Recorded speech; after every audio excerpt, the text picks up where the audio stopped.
Good evening aspirants. शाम की चाय के साथ सोचा आपसे कुछ बातें करूं। इम्पोर्टेंट बात यह है कि 2015 में अगर किसी के मार्क्स 150 आते हैं, 2024 में वो कितना रिलेवेंट है 10 साल ले चल। देखिए 2015 में जीएस पेपर वन प्रीलिम्स में 150 लाने वाले को एज अ टीचर पढ़ा सकता है। बट एज अ स्पेशली जो फर्स्ट अटेम्प्टर है इस बार जिनका यूपीएससी सीएससी में फर्स्ट अटेम्प्ट है, क्योस करना, क्रिएट करना, उनके माइंड में एक इन्फ्लुएंस करना मार्कशीट दिखा करके बहुत आसान है। बट जो वही 2015 के 150 मार्क्स या 120 मार्क्स लाने वाले लोग 2024 में कितने मार्क्स ला पाएंगे? अगर इतना ही आसान होता अब के पेपर्स में स्कोर करना, तो कट ऑफ 85 नहीं जाता, कट ऑफ 89 नहीं जाता, वो भी जनरल का कट ऑफ। तो you should be very cautious to whom you are following. And 2015 में 150 लाना आसान था। आप 2015 का पेपर देखिए जाकर के।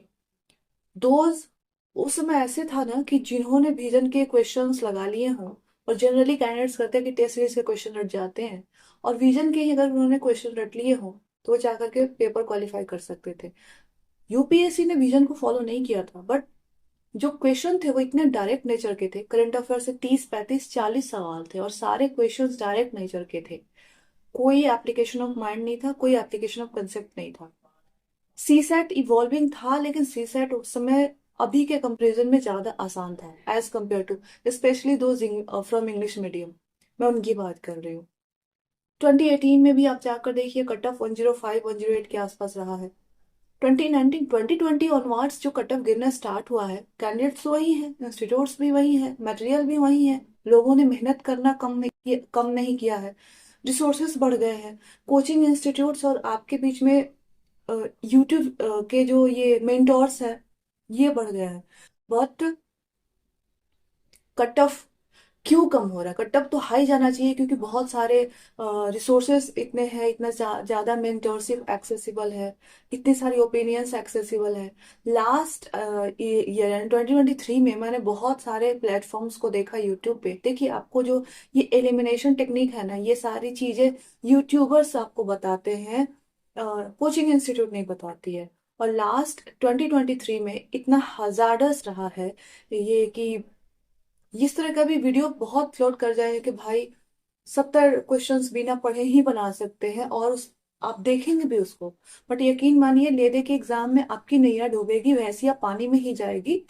क्योंकि एग्जाम यूपीएससी का हलवा नहीं है, इतना आसान नहीं है। 70 क्वेश्चन बिना पढ़े बन जाता तो हर घर में एक आईएएस होता, है ना? ऐसा होता तो। और फिर इतने जो हाई स्कोरिंग लोग हैं ये भी आईएएस बन जाते। तो यूट्यूब पे सबको इन्फ्लुएंस करने की आवश्यकता नहीं पड़ती, सबके चैनल्स नहीं होते।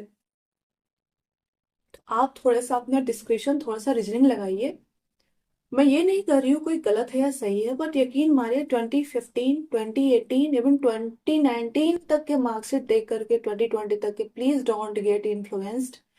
सी सेट में जो अच्छे अच्छे लोग हैं वो फेल कर रहे हैं, और ये रीजन है कि जीएस में हाई स्कोर करके भी लोग थ्रू नहीं हो पा रहे हैं।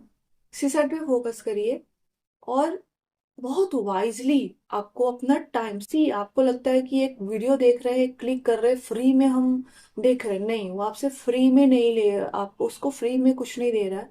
आपसे वो आपका टाइम बोरो कर रहा है, और एट द सेम टाइम आपका मेंटल स्पेस इंगेज कर रहा है। बहुत सारी चीजें, शायद आप कहीं एक अच्छी कोचिंग ज्वाइन कर सकते थे, उसको आप किसी और के भरोसे रह जाते हैं, और लोग तुक्का मारना सिखा देते हैं कि देखो ऐसा आएगा तो ऐसा करना, ऐसा आएगा तो ऐसा करना।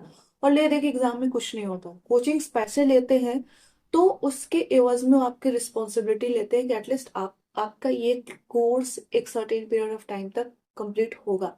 उसका ठीक है, वो 100% ना कराएं तो 85% तो करा कर देते हैं। उनके पास रिस्पॉन्सिबिलिटी रहती है, आप दोबारा जा सकते हैं सर्टेन कोचिंग्स में। मैं किसी कोचिंग को प्रमोट नहीं कर रही हूँ, बट बी वेरी केयरफुल। अपने जितने फैकल्टीज है उनको एक्सरसाइज कीजिए ये डिटरमाइन करने में कि यूट्यूब पे आप किसको फॉलो कर रहे हैं। मार्क्स सीट लगाना और सिर्फ नंबर, मतलब ये बड़ा ये है। और मार्कशीट लगाने से भी इम्पोर्टेंट है कि 2015 के लोग मार्कशीट दिखा रहे हैं, 2016 के मार्कशीट दिखा रहे हैं, देखिए वो सही है। आप उनकी मेंटरशिप भी जाइए, उनके क्लासेस अगर वो होते तो क्लासेस भी ज्वाइन कीजिए, बट उन मार्क्स को देख करके उनको एक गॉड लाइक इमेज मत क्रिएट कर लीजिए। फ्रेशर्स की बात कर रही हूँ, फ्रेशर्स के साथ ये मसला होता है कि उनको जब ये दिखता है कि अरे फलाने को 100 फलाना आ गया, उसने एक दो मेंस लिख दिया है, फिर इंटरव्यू में पहुंच गया, फिर तो उसको लगता है कि भगवान ही मिल गया, साक्षात भगवान धरती पे जस्ट उतर आए हैं। तो ये ऐसी मिस्टेक्स ना करिए। यू फॉलो देम, वो क्या कह रहे हैं। ऑफ कोर्स उन्होंने इतना स्कोर किया है, अगर 2 3 4 साल लगाए हैं इस प्रिपरेशन में, अगर उन्हें दो मेंस भी दिए हैं तो उन्होंने काफी कुछ सीखा है, उनको सुनिए। बट उस ये सुनना किसको, यहाँ पे अपना डिस्क्रिप्शन एक्सरसाइज कीजिए। And at the same time marks देख के इन्फ्लुएंस इन्फ्लुएंस मत होइए। फिर 2010 का कोई बंदा आ जाएगा अपना मार्कशीट दिखाने, या मैं ही लगा दूं कि भैया फलानी ईयर में मेरे इतने मार्क्स आए थे।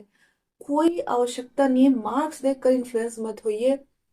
मैं ही अगर इस साल 2024 में अपियर हूँ और मेरे 2022 के मैं मार्कशीट लगा दूं, यकीन मानिए कोई गारंटी नहीं है कि इस बार मेरा प्री होगा कि नहीं होगा।